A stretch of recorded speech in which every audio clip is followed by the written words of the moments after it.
So I just added this one, simple ciphers with CyberChef. It's extra credit, and I'm missing the F in the title. There's always something. Anyway, CyberChef is probably an almost complete replacement for this product we were using here for these, that does automatic encryption to let you see routines. And whoa, oh, all right, I got to fix that link. It's C107. There. This is it. I fixed a link on that page to get it. But this is CyberChef. CyberChef is from the Brits, from GCHQ. This is the British encryption arm, their equivalent of the NSA. And it is intended to make it easy to do simple transformations of data, and it turns out to be extremely powerful, and in a way, it's an alternative to programming things in Python. So let me just get my example code here. All right, so what you do, you have some panes here. You have input, you can put here, and it will turn into output. Right now it's the same as the output, and you can have various transformations here. So for example, you can do ROT13, and you can go down here and find categories, or you can just search for things. Here's ROT13. So you take these operations and you put them in the recipe. Now it will do rotate things 13 characters, so this turns into that junk. And all right, and you could also have another operation like XOR. And here's XOR. So you can do an XOR on it afterwards. Now, there's no key, so it's not changing it yet, but if I give it a key like 1, then it changes them again, or 2, or 3. So this auto bake means every time I change anything, it'll automatically calculate right away.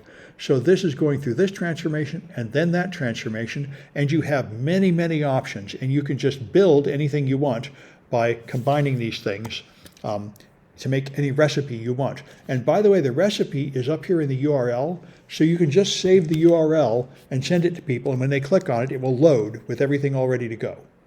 So it's really very nice. All right, and so here, you run ROT13, and then run XOR with a key of 3, and then you can also disable the operation. So if I don't want to do the XOR, I can just disable it here, and I'm back to just that. And if I disable this, I'm back to just the original input. So yeah. CyberChef is a processor, right? What's that? CyberChef is a processor, right? CyberChef is what? Processor. A processor. Well, you could call it a language or something. It's very much like that Windows product we used that just lets you do a lot of encryption. You could call this a way to program. But so this is more like programming, right? Yes, yeah. Yeah, it's like a way to program. There are various programming languages that work like this. You grab little pieces and just line them up like jigsaw puzzles. So CyberChef is a software. Yes, I think it's actually running JavaScript is what's going on. I think these things are just JavaScript. And but you don't really have to write the code. You can just combine these things to achieve a lot. And it turns out a whole lot of things work this way. There are people parsing data they got from RAM dumps to find like the recycle bin on Windows machines, and parsing log files and network traffic and everything. There are many, many things where the data comes in some screwy format. And you just need to like reverse to base 64 and malware. There are many, many things where you just have to go through a series of fairly normal transformations, and this is an easy way to do it. So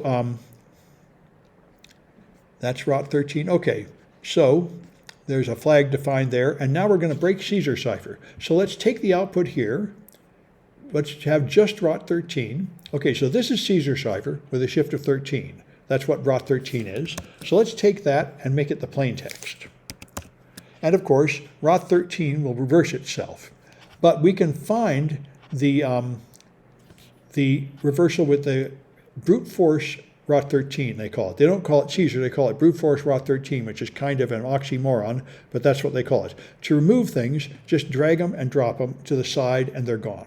So we take these away, and now we do ROT13 brute force. So I want to drag that and put it here. Okay, now, what it does is it tries every possible offset and just prints the answer. And so if you read through here, 13 is readable. So that's a simple brute force attack. You try every possible key, and then you hunt through these for the answer. Now, by the way, if you know part of the plain text, you can put that here. And then it will only show you ones that contain that plain text. This is very, very useful. You do a comma? Yeah, sure. No, just a comma by itself. Oh, I could probably do just a comma too. Yeah, probably. Yeah, but they're all going to have the comma because it only encrypts letters. It doesn't encrypt punctuation marks. So, yeah, the comma shows me everything, comma space. If you know if I put in the H, though, that turns it down. Just one letter would do it, if you know one letter. But that's just thinning out the answers to make it easier to find the good one. All right, and I think that's all I did with this one. There's just some challenges here. By the way, you can do XOR with a 2-byte key. I should just explain that. So you can do XOR instead of rod 13. Let's get rid of this. And you can do XOR. All right. So if I do XOR here with a key of, say, 1, it will just shift the letters mostly by 1, forward and back. But I could also have a key. It's in hexadecimal, so I could do 0102. And now it'll encrypt the first byte with a key of 1, the next byte with a key of 2, next byte with a key of 1. You can have multiple bytes here and have longer keys, and then XOR becomes more difficult to crack. And you can, there's an XOR. Just repeat? Yes, it just repeats however many you have. So you can have as many as you want, and then it will repeat. And so you and the brute forcer will try them all. So let's try brute forcing one of these. If I have a key of, say, 01, it turns it, well, let's start with readable stuff. Okay, so this is the encrypted XOR of that plain text. Let's crack this with the XOR brute forcer. So we'll get rid of this one, and here's the XOR brute force, and we're going to do single byte keys. So here it is, here's all possible. See, key of 1 works and all the rest don't work, but there are 256 of them, so it is pretty annoying. And if I make one with 2 bytes, there's going to be 65,000 of these. And then you'll really want to feed in a crib to thin out the pack. Otherwise, you'll have to hunt through 65,000 things trying to figure out which one is right. So anyway, that's the simplest stuff you can do with CyberChef, and it does a whole lot more. If you want to see more, just Google CyberChef recipe.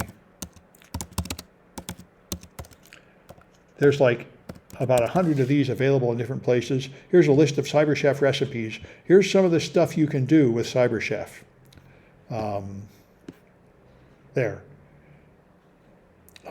Group policy, password decryption, Google timestamps, GPS coordinates from Google Maps URLs, master file table, SI timestamps for forensics, PHP GZ inflate, extracting shell code from interpreter. You know, people have just written recipes for almost everything.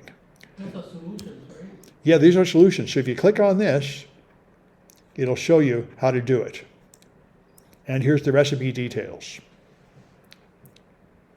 So it's really very nice. So that's why CyberChef is really pretty awesome, and it really should be in the course. I'm grateful for a student that did a project with CyberChef and reminded me I really should add it to the course. So there it is for what it's worth. So I'm going to stop this one.